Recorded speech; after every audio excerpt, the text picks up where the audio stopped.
Bonjour, nous nous retrouvons sur un autre cours, cette fois sur les volcans. Pour ce cours, j'ai décidé de faire un cours partie. Nous verrons tout d'abord la morphologie et le contexte de formation des volcans. Nous verrons ensuite quelle est l'origine du magma volcanique.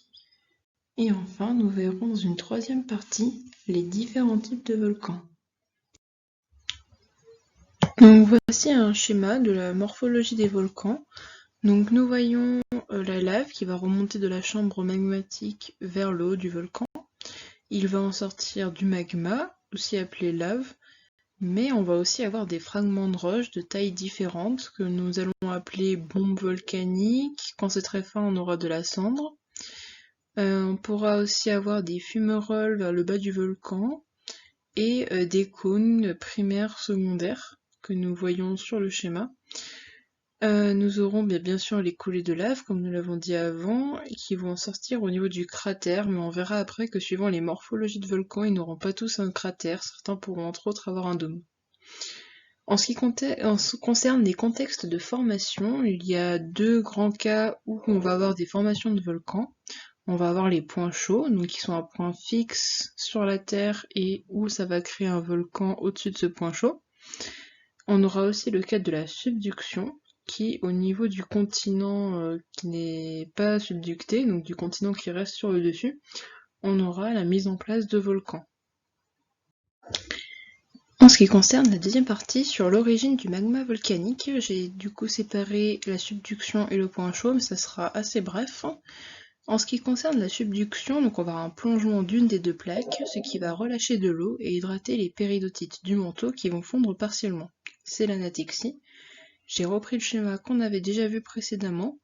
Donc on voit bien la plaque qui plonge avec l'eau qui en sort, qui va hydrater du coup les péridotites, et ce magma formé va percoler vers la surface terrestre jusqu'au volcan, et va s'accumuler du coup au niveau de la chambre magmatique. Dans le cas d'un point chaud, donc du coup il va y avoir une grosse source de chaleur, ce qui va directement engendrer la formation du magma qui va aussi percoler. Dans tous les cas, que ce soit avec un point chaud ou par subduction, on aura une densité du magma qui va dépendre d'un facteur principal qui est la concentration de silice. Quand on va avoir un magma riche en silice, il va être acide et très visqueux parce que la silice va avoir tendance à faire des liaisons au sein du magma. Quand un magma est pauvre en silice, il sera basique et beaucoup plus fluide. Nous allons maintenant voir que cette densité du magma va avoir un fort impact sur la morphologie du volcan. Enfin, la dernière partie porte sur les différents types de volcans. Il y en a 4. Tout d'abord le type hawaïen, qui est le plus bas et le plus large. Il va y avoir un cratère central avec un lac de lave, un panache volcanique et après on aura forcément les coulées de lave.